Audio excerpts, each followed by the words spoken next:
Primordial germ cells हैं वो epiblast से डेवलप होते हैं और एपीब्लास्ट से डेवलप होने के बाद वो माइग्रेट हो जाते हैं यॉर्क सैक के वॉल में।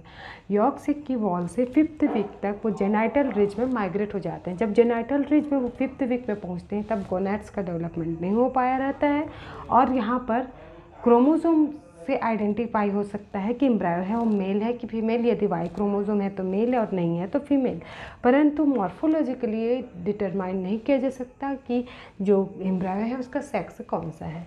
तो यहाँ पर यदि वाई क्रोमोसोम है एम्ब्रायो में तो वाई क्रोमोसोम रहने से उसमें SRY gene sex determining region of Y chromosome TDF testis determining factor protein transcribe करता है।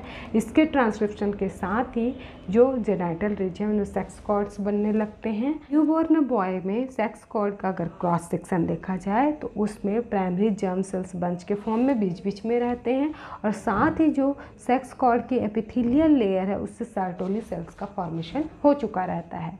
अब उसके बाद जब प्यूबर्टी की स्टेज आती है आफ्टर 11-12 ईयर, तब अगर क्रॉस सेक्शन लिया जाए टेस्टिस में तो जो टेस्टिस के भीतर जो सेक्स कॉर्ड्स थे वो अब कन्वर्ट हो चुके रहते हैं सेमिनिफेरस ट्यूब्यूल्स में। और सेमिनिफेरस ट्यूब्यूल के अंदर जो जो प्राइमरी जर्म सेल्स हैं वो अब स्पर्मेटोगोनिया में कन्वर्ट हो चुके रहते हैं और ये स्पर्मेटोगोनिया स्पर्मेटोजेनेसिस की प्रोसेस यहाँ परफॉर्म करते हुए स्पर्मेटोजोआ का फॉर्मेशन करते हैं। तो इस प्रकार से ये जो सेक्स कॉर्ड है जो टेस्टिस के अंदर में भरे रहते हैं वो बहुत सारे सेमिनिफेरस ट्यूब्यूल्स में कन्वर्ट हो जाते हैं और ये जो सेमिनिफेरस ट्यूब्यूल्स हैं इनमें स्पर्मेटोजेनेसिस की प्रोसेस स्टार्ट हो जाती है। तो अब आगे हम देखते हैं स्पर्मेटोजेनेसिस की प्रोसेस को डिटेल में। Primordial germ cells seminiferous tubule के अंदर स्पर्मेटोगोनिया का फॉर्मेशन करते हैं माइटोसिस डिवीज़न के द्वारा।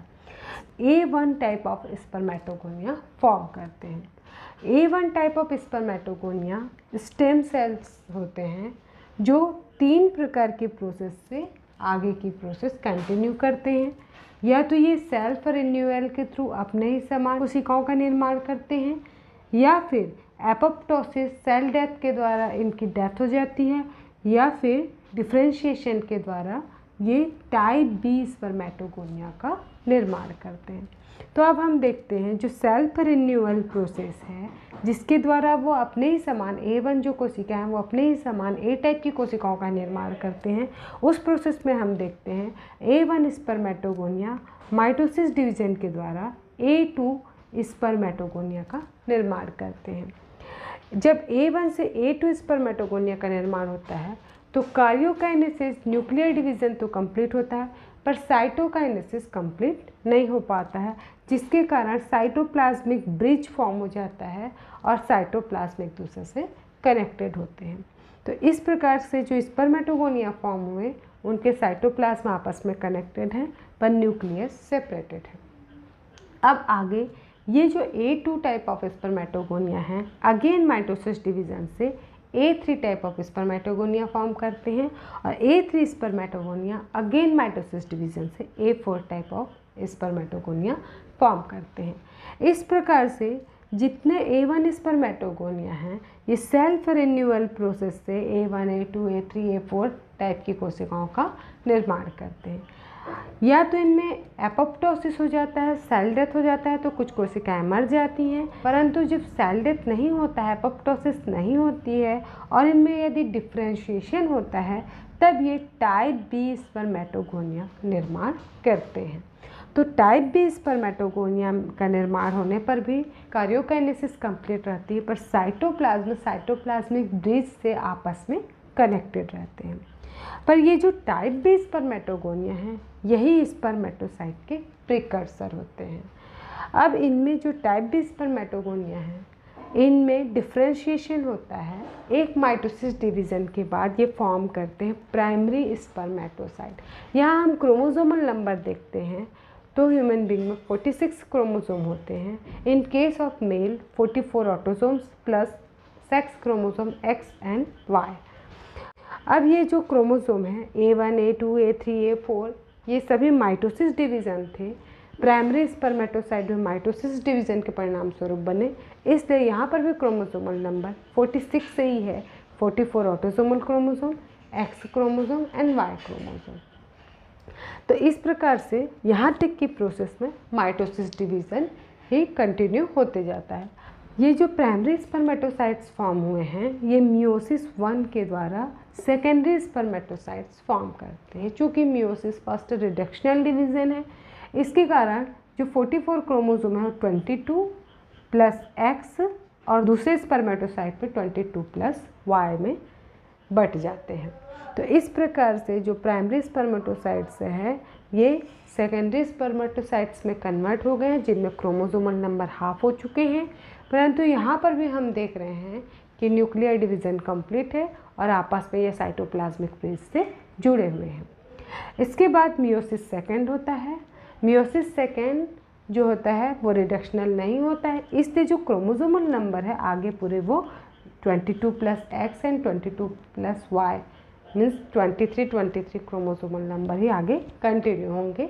मियोसिस सेकंड के द्वारा जो सेकेंडरी स्पर्मेटोसाइट्स हैं वो स्पर्मेटिड्स फॉर्म कर लेते हैं।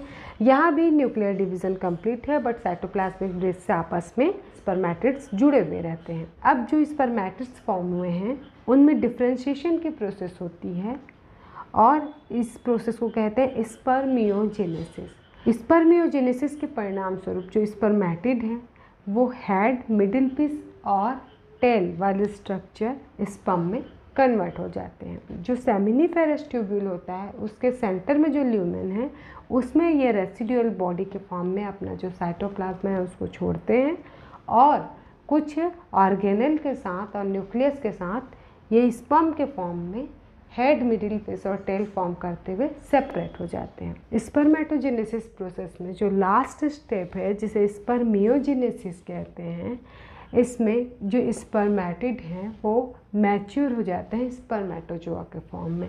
तो जो स्पर्मियोजेनेसिस की प्रोसेस है जिसे स्पर्मेटिलियोसिस भी कहते हैं, इस प्रोसेस में जो स्पर्मेटिड है उनमें कुछ मेजर चेंजेस होते हैं। जो स्पर्मेटिड है वो लगभग राउंड शेप का रहता है जो बाद में हेड, मिडिल पीस और टेल वाले स्पर्म में कन्वर्ट हो जाता है।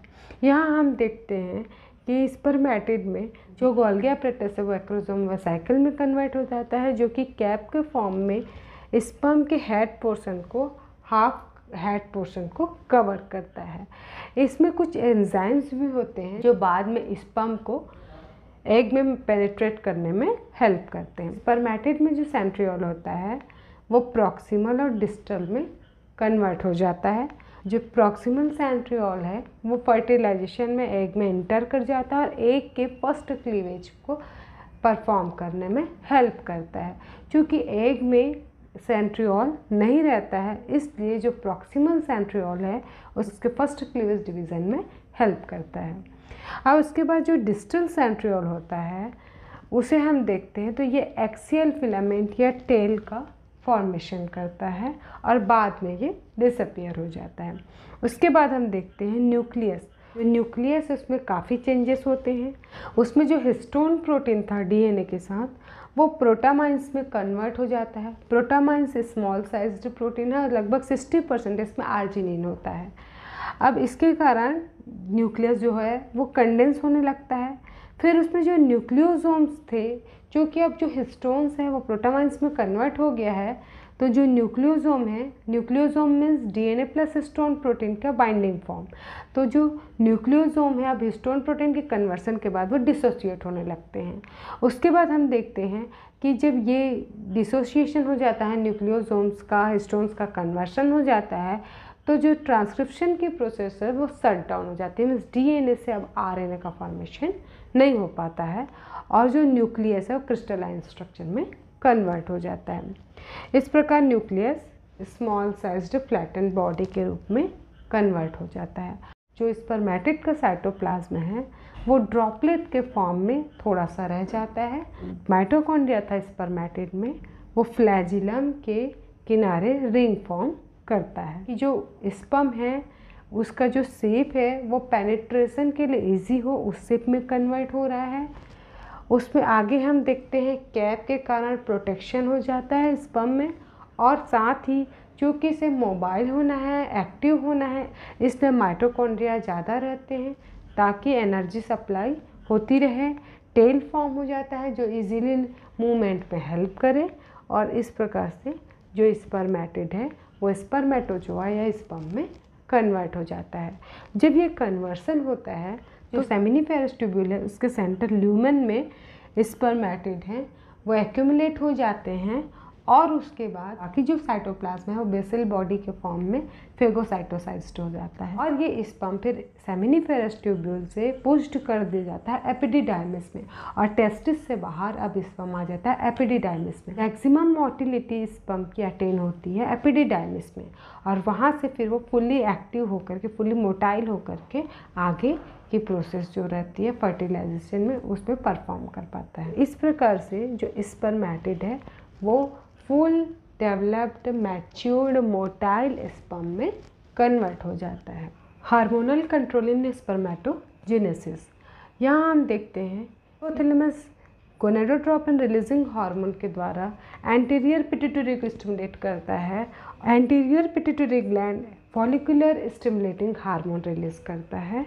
फॉलिकुलर स्टिमुलेटिंग हार्मोन्स के रिसेप्टर्स सर्टोली सेल्स में होते हैं। टेस्टिस का अगर हम सेक्शन देखते हैं तो इसमें जो सेमिनिफेरस ट्यूब्यूल है इसमें सर्टोली सेल्स पाए जाते हैं। इन सर्टोली सेल्स में रिसेप्टर FSH के लिए होते हैं, और इसके कारण ये स्पर्मेटोजेनेसिस की प्रोसेस स्टार्ट करता है। स्पर्मेटोजेनेसिस की प्रोसेस स्टार्ट होते ही स्पर्म का फॉर्मेशन स्टार्ट हो जाता है। आगे हम देखते हैं कि एंटीरियर पिट्यूटरी ग्लैंड से ही ALH ल्यूटिनाइजिंग हार्मोन भी रिलीज होता है, और ये जो हार्मोन है ALH ये भी पॉजिटिव फीडबैक के द्वारा इसके जो रिसेप्टर्स होते हैं लेडिक सेल्स में होते हैं। लेडिक सेल्स से अगर हम देखते हैं टेस्टिस का सेक्शन, तो सेमिनिफेरस ट्यूब्यूल के बीच बीच में जो विशेष प्रकार के सेल्स पाए जाते हैं जिन्हें हम कहते हैं लेडिक सेल्स या फिर इंटरस्टिशियल सेल्स, इन सेल्स में रिसेप्टर्स होते हैं LH हार्मोन के लिए। ये लेडिक सेल्स जब LH के द्वारा स्टिमुलेट होता है तो एंड्रोजन हार्मोन्स रिलीज करता है।